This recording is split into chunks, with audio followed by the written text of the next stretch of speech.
ICDS সমাজ কল্যাণ ব্যবস্থায় অঙ্গনারী এবং আইসিডিএস কর্মীদের ভূমিকা কিন্তু একেবারে অপরিসীম, এটা বলাই বাহুল্য। কারণ এদেরকে দিয়েই সমস্ত ছোটোখাটো কাজগুলো হয়, যেগুলো হওয়াটা বাঞ্ছনীয়, তাই না?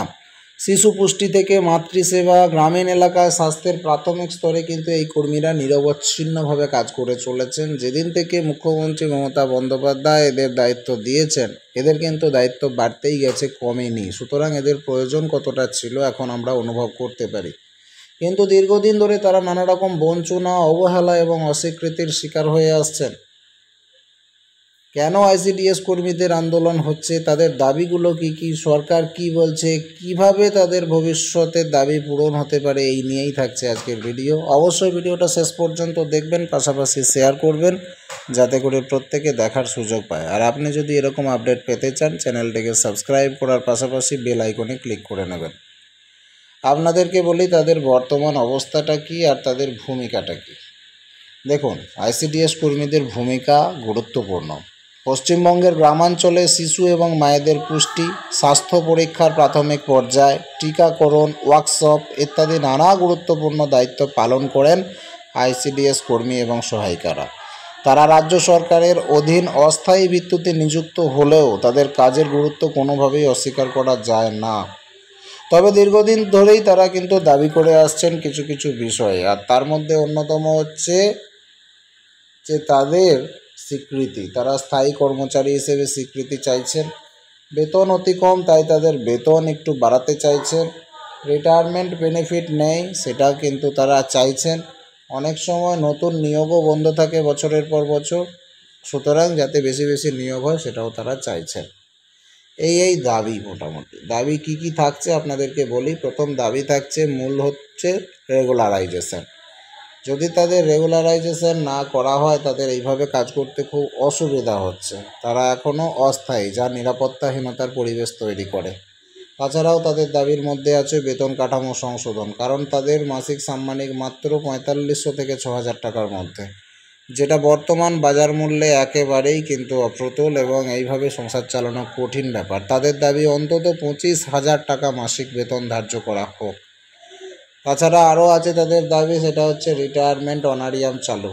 বর্তমানে 65 বছর বয়স পর্যন্ত কাজ করার পর একটা নির্দিষ্ট পরিমাণ অর্থ দেওয়া হয়, কিন্তু অনেকেই শারীরিক কারণে 65 বছরের আগেই চাকরি ছাড়তে বাধ্য হন। এতে তারা সেই অর্থ থেকে বঞ্চিত, যে কারণে তারা দাবি করছেন সেটা যাতে চাকরি ছাড়ার সময় দিয়ে দেওয়া যায়। যেমন আপনারা জানেন, এদের রিটায়ারমেন্টের পর 5 লক্ষ টাকা এককালীন দেওয়া হবে ঘোষণা করেছেন মুখ্যমন্ত্রী। সেই টাকাটা যাতে তারা পায়, সেটা যাতে প্রত্যেকের পাওনা নিশ্চিত হয়, সেটা কিন্তু তারা দাবি রাখছেন। ভাতা বৃদ্ধি সংক্রান্ত স্বচ্ছতা, এখানেও কিন্তু মাসিক সাম্মানিক কিছুটা বাড়ানো হয়েছিল, যদিও তবুও তাদের অভিযোগ রয়েছে যে যেটা বাড়ছে সেটা আবার পরে কেটে নেওয়া হচ্ছে। যেমন 1000 টাকা বাড়িয়ে 600 বা 400 টাকা কেটে নেওয়া হয়েছে, যেটা তাদের একটা বড় ক্ষোভের সৃষ্টি করেছে। তাছাড়াও তাদের কিছু জিনিসপত্র প্রয়োজন পড়ে, মোবাইল থেকে শুরু করে অন্যান্য জিনিস, যেগুলো সরকার এখনও পর্যন্ত তাদেরকে প্রদান করেনি, যে কারণে তাদেরকে পার্সোনাল মোবাইল দিয়ে কাজ করতে হয়। সেটাও তারা কিন্তু ক্ষোভ প্রকাশ করেছেন, আমরা দেখেছি। রিসেন্টলি পশ্চিম মেদিনীপুরের গড়বেতা 3 নম্বর ব্লকে আইসিডিএস কর্মীদের একটা স্মারকলিপি প্রদান কর্মসূচি অনুষ্ঠিত হয়েছিল। সেখানে উপস্থিত ছিলেন রাজ্যের উপভোক্তা দপ্তরের প্রতিমন্ত্রী শ্রীকান্ত মেহতা। কর্মীরা সরাসরি মন্ত্রীর সামনে নিজেদের দাবি তুলেও ধরেছিলেন।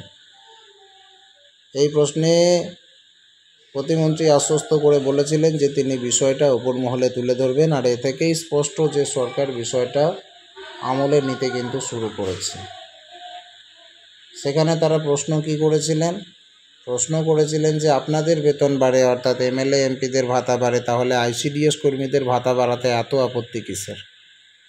সমস্যার গভীরতাটা দেখুন। দুঃখজনক হলেও এটাই সত্যি যে বহু আইসিডিএস কর্মী 65 বছরের আগেই বাধ্য হয়ে অবসর নিচ্ছেন, কিন্তু তারা তাদের অবদানের জন্য কোনো রকম আর্থিক পুরস্কার পাচ্ছেন না। এই পরিস্থিতিতে একজন কর্মীর 30 থেকে 35 বছরের পরিশ্রমের মূল্য একেবারেই অপ্রতুল। তাছাড়া সিভিক আশা কর্মীদের ভাতা বৃদ্ধি হলেও অঙ্গনারী কর্মীদের ক্ষেত্রে উল্টে কমিয়ে নেওয়ার অভিযোগ কিন্তু উঠে এসেছে। 400 থেকে 600 টাকা কিন্তু তারা কম পেয়েছেন। পশ্চিমবঙ্গের পরবর্তী বিধানসভা নির্বাচন খুব দূরে নয়। এর ফলে রাজ্য সরকারের সামনে রয়েছে সংবেদনশীল বিষয়গুলো সমাধানের জন্য গুরুত্বপূর্ণ সময়।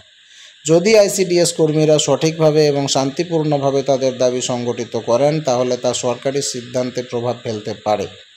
রাজ্যের শীর্ষ নেতৃত্ব, বিশেষ করে মুখ্যমন্ত্রীর হস্তক্ষেপ এই পরিস্থিতির গতি পরিবর্তন করতে পারবে। সরকার যদি পেনশন বা ভাতা স্কিম চালু করে, তাহলে এটা হবে একটা বড় পদক্ষেপ। স্থায়ীকরণ নীতিমালা নির্ধারণ করলে কর্মীরা দীর্ঘমেয়াদী নিরাপত্তা পেয়ে যাবেন। বেতন কাঠামোর পূর্ণ সংস্কার ছাড়া এই পেশায় নতুনরা কিন্তু আগ্রহী হতে চাইছেন না। আইসিডিএস কর্মী এবং সহায়িকারা নিঃসন্দেহে সমাজের একটা অবিচ্ছেদ্য অংশ। তাদের প্রতি যত দ্রুত সম্ভব ন্যায় বিচার এবং সম্মানজনক কর্মপরিবেশ নিশ্চিত করতে হবে। এই দাবিগুলো শুধু তাদের কর্মজীবনের উন্নয়ন নয়, বরং রাজ্যের শিশু এবং মাতৃস্বাস্থ্যের ভবিষ্যতের সঙ্গে ওতপ্রোতভাবে জড়িত। পশ্চিমবঙ্গের আইসিডিএস কর্মীদের বেতন বাড়ার এই যে একটা প্রসেস আমরা জানতে পারলাম, এটাকে ফলপ্রসূ করতে হলে আপনাদের এই আইসিডিএস কর্মীদেরকেই এগিয়ে আসতে হবে। আপনারা চাইলে এই ভিডিওটিকে প্রচুর শেয়ার করতে পারেন, যাতে এই দাবিগুলো সরকারের কাছ পর্যন্ত পৌঁছায় এবং তারা এই বিষয়টিকে ভেবে দেখেন, যাতে করে আপনাদের বেতন বৃদ্ধি হয়। প্রচুর কমেন্ট করুন, প্রচুর শেয়ার করুন, প্রচুর লাইক করুন, তাহলে এই ভিডিওটা ছড়িয়ে যাবে। আর এই ভিডিও ছড়িয়ে গেলে হয়তো বা তাদের কাছ পর্যন্ত পৌঁছে যাবে, বা সেই লেভেলের কোনো নেতা নেত্রীর কাছে পৌঁছাবে, যারা হয়তো আপনাদের জন্য সুন্দর কিছু পদক্ষেপ গ্রহণ করতে পারে, আপনাদের দাবিগুলোকে মেনে নিতে পারে। দেখা হচ্ছে পরের ভিডিওতে। প্রত্যেকে ভালো থাকবেন। ধন্যবাদ।